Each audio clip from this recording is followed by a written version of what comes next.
Hey guys, we're live. Welcome. We have the full team today. So today's podcast is going to deal with this idea of VO2 max. It's all the rage. Everybody's talking about it. It's apparently a good longevity marker. It's been around for ages. Todd, you're knee deep in this area of VO2 max. You've been doing it for years. You're like the expert on it. I would almost say you're the founder of it, but I think I'll be going a little bit too far. But give us kind of a lowdown. Like what is VO2 max and what's the benefit of it? Yeah, well, thank you. And yeah, VO2 max has been around a long time. It's just not been accessible to a large number of people for many years. And largely because it's very expensive to utilize the equipment to do the metabolic testing, which is called indirect calorimetry. And over the recent years, the cost of equipment has come down and accessibility then has increased because there's more individuals offering the testing. But VO2 max, simply defined, is the maximal amount of oxygen that you consume per minute of exercise, often per kilogram body weight. That's how we present it to individuals, but there's different ways to present the data. But that's the classic. Someone says, "Oh, what's your VO2 max?" And you're like, 40. What does 40 mean?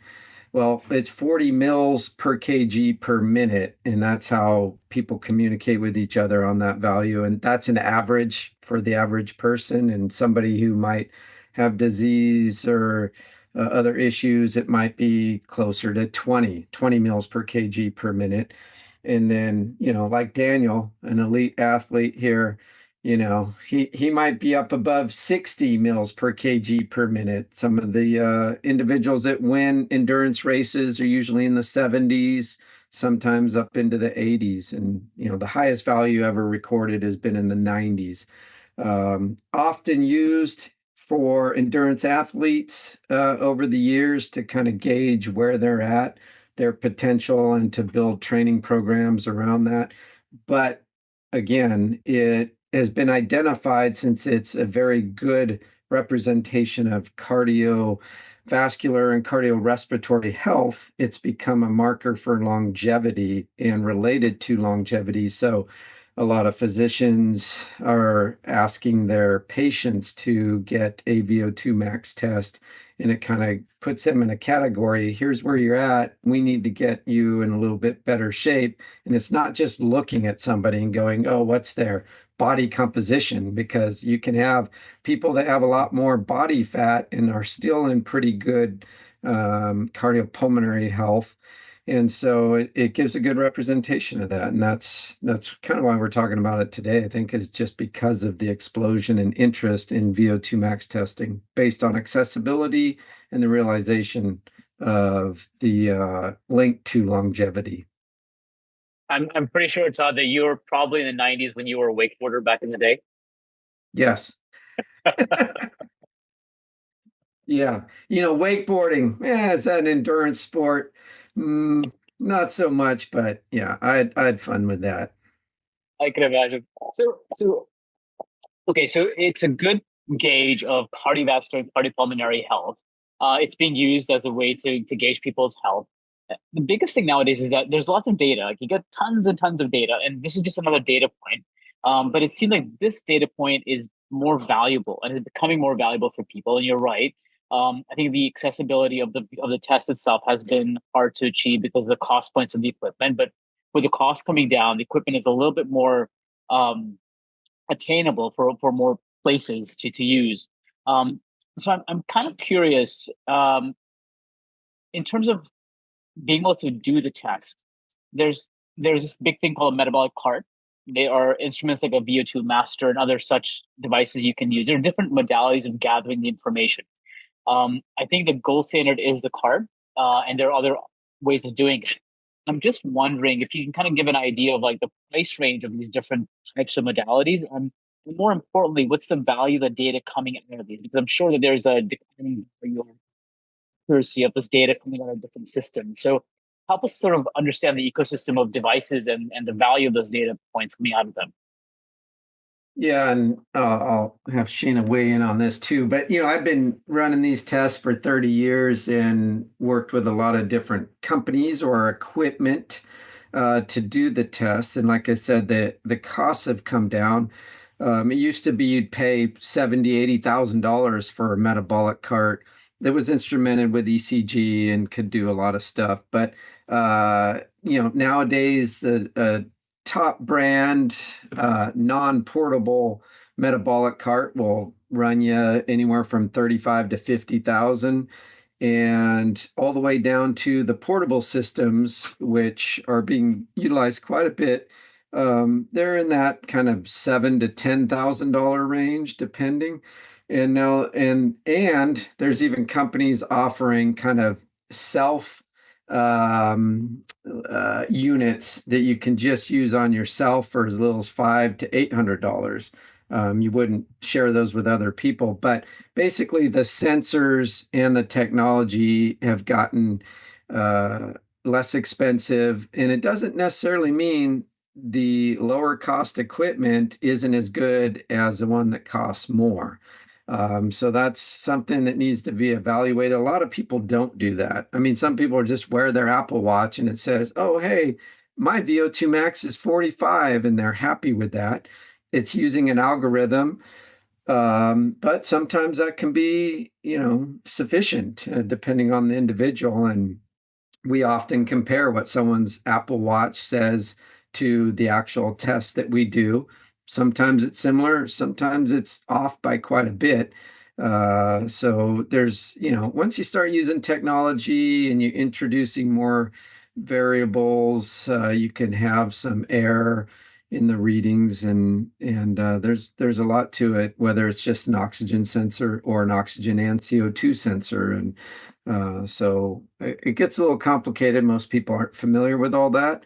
But big difference in cost and quality, and so that's something we try and evaluate with our testing. Gotcha. Shayna, you've had a lot of interesting insights because you've been doing a lot of VO2 testing of late. And we had this conversation a while ago about the value of a number from your watch versus one from a card. Help us understand, like, what's the value of a number on a watch versus one from a card? Like, why would somebody care to have versus the watch? And what are you seeing in terms of uh, its true alignment with the real value of somebody's health? If I have a watch and it gives me a number, should I come in to see you and get a real test? What will that give me? And does it matter if I'm an athlete or an average Joe? Like, kind of walk us through the this data minefield that we have right now. Yeah, it's a great question because a lot of people come into the lab asking us that, like, why do I need to go through this really intensive test to get a number that my watch already has? The difference between the two is the watch is based on an algorithm, and so your watch is probably measuring your heart rate, and then it uses an algorithm that guesses or estimates what your VO2 max probably is. The problem with algorithms is most of the time they're based off of like the generic population. So if you've exercised more than the generic population or you exercise less, like your numbers aren't, you don't really fit the algorithm as well. Therefore, your VO2 max estimation is going to be a little bit more off. When you actually come into a lab and you measure with these systems we have, we're actually measuring your oxygen and carbon dioxide intake and outtake. So we're actually measuring what your VO2 max is, whereas the watch is just estimating based off of heart rate and algorithms. That's interesting. So, in other words, if you are the average, your results from an Apple Watch are fairly accurate. But if you are somebody who exercises more than the mean, then the data you're getting is probably quite off. It can be quite off if you're an extreme athlete or extreme couch potato, essentially. And Yeah. so, therefore, would you recommend most people to come in and get a VO2 test done? And I'm assuming part of the process of getting a VO, because most people probably don't understand the mechanics of getting a VO2 test done. Um, I think most people have an association with the VO2 max with a mask on and running on a treadmill and getting to exhaustion. I think that's part of the process. Can you just explain like what is the VO2 max test and how do you conduct it? How do you do it? Yeah, it sort of depends on who's coming in. There's a couple different ways we can do it. I'll just talk about the traditional way that is typically used, and that we use. So yes, you're wearing a heart rate monitor. We're measuring your heart rate throughout the test, and then you're also wearing a mask. So the mask is set up so you're breathing in room air through one side, and then there's a one-way valve, so everything you breathe out gets analyzed by our system. And the test protocol itself can be done on a bike, a treadmill, can even be done swimming in a pool. Typically, it's done on a treadmill. That's where people usually get the best values from the test. But basically, it's a step protocol. So every every so often we're increasing the intensity of the test. So on a treadmill, that's either increasing the speed and the incline, and then on a bike, that's increasing the wattage. So, and basically the test runs until the participant reaches exhaustion. So there's no specific end to the test. We encourage participants to push themselves as far as they can because that's when we get the best numbers out of the test. But yeah, it's a pretty exhaustive test if you're doing the traditional way. Of course, there's a bunch of other ways we can measure or estimate VO2 max by having some like sub-maximal protocols, but typically the best way to do it is to go all the way to your max. I think it's Gotcha. important to address too that it's very much a psychological test because you have to push yourself to physiological maximum. And that's challenging. A lot of people don't like to go into that uncomfortable zone. You might get a little lightheaded. You might get a little nauseous. You might get a little wobbly on the treadmill, with your legs. But to get a true max test, you have to push yourself like that. And that's not comfortable for a lot of people. And so usually the first time they do it, they stop a little early. And then if they come back and do it again, they understand what that is and how they have to push themselves, and they go a little bit harder. Um, and some people think, oh, it's about how long I go on the test, and it's definitely not how long you go. We did a little test for fun, had an individual run a VO2 max test, get their value, and then send them out for a 3 mile run, come back, get on the treadmill, do a VO2 max test, and usually try and do a VO2 max test in 10 to 12 minutes, get someone to their maximum. And he only went half as long on the second try at the VO2 max test, but got the same exact VO2 max. He just did it in half the time. He only went about 5.5, 6 minutes on the test, but had the same VO2. And so I always tell people it's not how long you go, it's how hard you push yourself and can you push yourself to that true maximum. So with that being said, does this limit the population that can actually do the test? When you say cardiovascular, cardiopulmonary, my mind goes almost immediately to individuals who are seeing a cardiologist. So is this test really meant for people that can get to that level of exhaustion? Does it prevent people who are perhaps more advanced in their cardiovascular disease? No, I mean, if you think about it, any individual that has a stress test is doing a VO2 max test without a mask on. So they're not collecting the gases, the CO2 and the O2 values there, but they're looking at the heart response with it, and they're doing a graded exercise test. And it's to look at their heart response specifically, not so much pulmonary. But we've worked with a lot of different populations, more on the research side, but we also test people that have had conditions, heart conditions or, cancer survivors, and they have fatigue issues, and we'll put them through a VO2 max test, and it gives us a good idea of where they're at and how we can create a program to improve their exercise tolerance. And a lot of times it might be somebody who's compromised, has a very low VO2 and they have trouble getting around the house and doing activities of daily living. So being able to have some data around that and say, okay, here's where they're at. They're pretty compromised. Let's create this program, improve their basically reduce their fatigue and reassess them, and we can see those improvements in that, cardiopulmonary health. And so it's more dangerous in the sense we call dangerous. We usually have an MD referral for somebody that's at risk, that has heart complications and all, and but also we might put them on a bike rather than a treadmill to test them. It's a little easier, a little safer in that sense, but absolutely, you can test any population. We even test kids. There's a lot of youngsters looking to get into, sports that require a lot of endurance and, soccer, for example. And we've tested young, 10-year-olds looking to go into soccer academies and stuff. Wow, that's fascinating. I think one of the worlds that we haven't touched on a ton of is a physical therapy domain, and Daniel is a physical therapist and has been so for a while and sees a ton of physical therapy patients.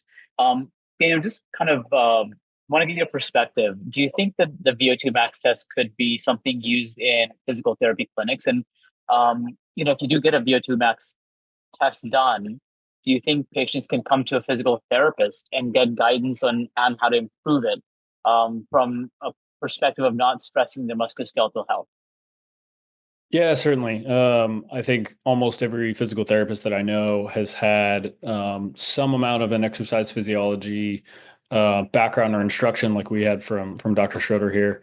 And we've usually run a couple of them in school and known what it's like to test them and experience them.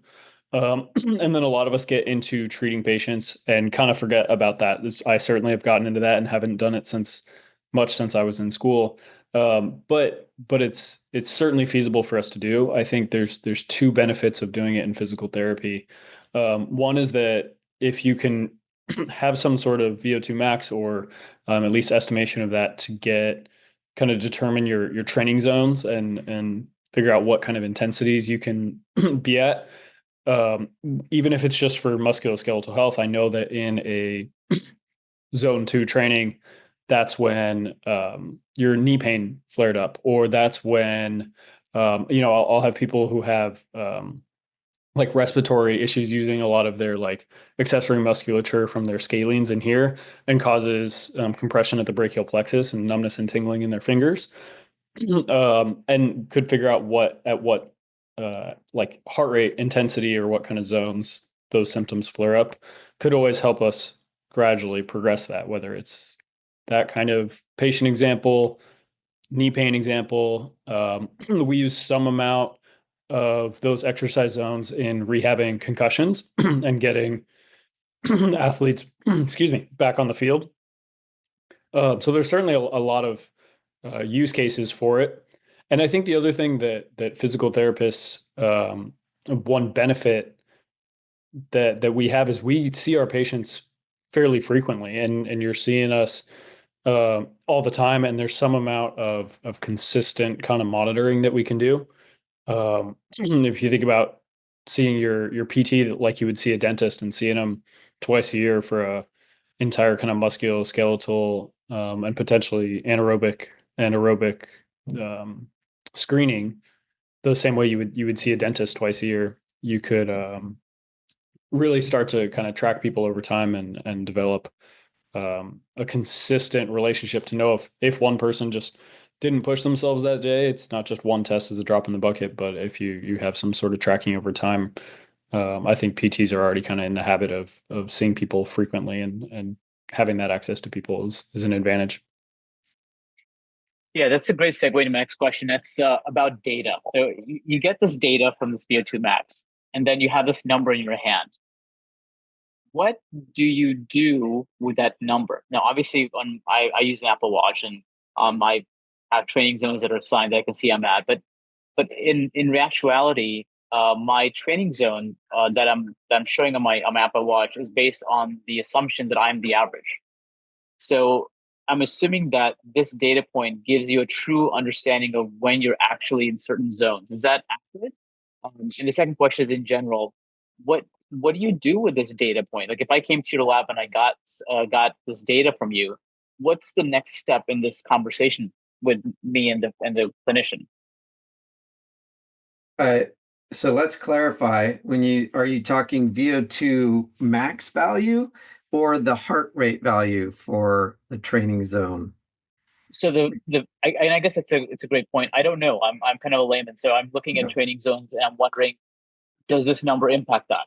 Yeah, because most people are when they talk training zone, they're basing off a heart rate zone, kind of the classic zone 2 heart rate training zone. It's good for fat burning and this and that, and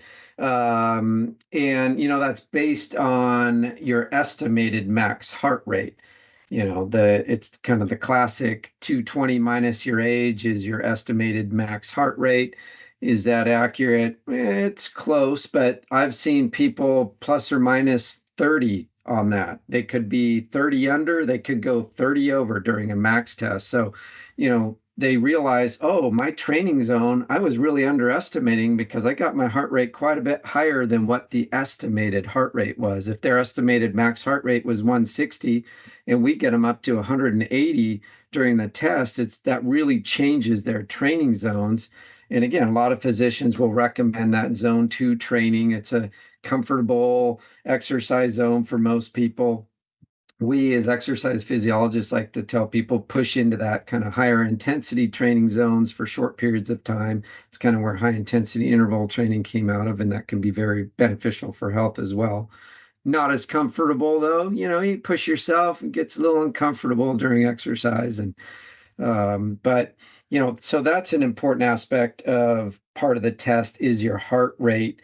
What does it get to, and then building the training zones off that actual max heart rate that you get in association with your VO2 that we get. Some of the other information, a lot of the metabolic systems do give you're measuring CO2 output as well, and that's represents substrate utilization if you have that value with your oxygen use. And so what does that mean?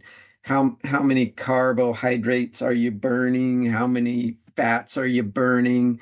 You can get an idea if someone is using more carbohydrate or fats during what intensity of exercise, and that changes based on training history and different things. And you can also use this equipment for resting energy expenditure. How many calories do you burn in a normal 24-hour period of time? All four of us here, Shayna might, burn 1,500 calories in a day. Ashmedh, you might burn 2,500, Daniel 4,000, and me 3,000. I mean, it could really vary depending on our activity, our normal metabolism, and it's kind of good to know that, especially if you're looking at weight loss programs. It's really important. I've seen physical therapy clinics use it for that when they're trying to consult patients on kind of the dietary side of things, with a nutritionist that's on site is really utilizing metabolic carts and metabolic assessments for that side of things as well, which is an important aspect to consider.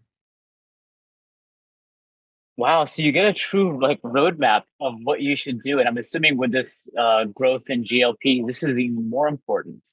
I mean, it seems like this metabolic test should almost be recommended with the recommendation of a GLP intake, right? It would provide excellent information, that's for sure. And like you said, there are a lot of individuals using GLPs now, and for weight loss, and it can really help monitor health during that period of time. I think it is important. Again, the accessibility, it does cost less. It takes a little time to do the test. You figure a warm up and you do the test and a cool down and everything. You're going to spend a half hour doing the test, and so, there is that. And if somebody can't or doesn't want to push themselves to maximum, you can always do a submax VO2 test. What does that mean? You stop at some percent of predicted maximum. Maybe it's 80% of someone's max heart rate prediction. You have the oxygen and CO2 data and the heart rate data up to that point. you get a pretty good prediction then of what their maximum would be if you don't want to take that person to maximum because it's just too uncomfortable for them or they're too fearful to push themselves. A lot of people think, oh, I'm going to fall off the treadmill or I'm going to pass out on the bike if I push myself. And that's not necessarily the case, but those are the fears that limit people's potential of doing a true max test. Interesting. Shayna and Daniel, I know you guys are involved in bringing VO2 max to the masses, especially in the Pasadena area. When customers come to you and they get a test, what kind of a data output and what kind of recommendations do you tend to make to them or for them? Yeah, so a lot of what Dr. Schroeder was talking about earlier, the people and the numbers that people are most interested in from the test are what is their VO2 max and what are their calculated training zones based off of their max heart rate during the test. And basically from that, we can compare their data to normative data. So compared to other people that are the same gender as you and within the same age range as you, we can tell you what percentile ranking you fall within that. And then we can make recommendations on how you should train to improve your numbers. So typically a lot of the time, we'll give people their heart rate zones, and the first thing they'll say to us is, "Oh, my zone 2 is higher than what I thought it was." And that can significantly impact your training because if you're training in zone 1 when you think you're training in zone 2, you're obviously not taxing your body as much as you think you are. But yeah, typically we give some generic recommendations to people on how they can improve their VO2 max. So based off of their heart rate training zones, a lot of time that's what Dr. Schroeder was talking about. A lot of interval training. So having zone 2 as your baseline and then having spurts of exercise in zone 3 or zone 4, and then coming back down to zone 2 and then repeating that process over and over again. Gotcha. Sounds great. Well, this is fascinating. We got a lot of great insights. Daniel, do you have any more parting thoughts before we wrap this initial conversation on VO2? These guys are the experts. I don't want to jump in there and say more. I think they're having some exercise physiologists in our backyard has really taught me a lot about ways that we can use this. Just thinking about fatigue as a risk factor for ACL tears and stuff like that towards the end of the game, and all kinds of different avenues that this impacts musculoskeletal health. But they're the true experts. So no, nothing more from me. Gotcha. Well, this has been great, guys. This is part 1 of a multi-part series on VO2 Max, so we shall be back with more. But for today, it's a wrap. Thanks for your time, guys. Right. Thank you. Thank you.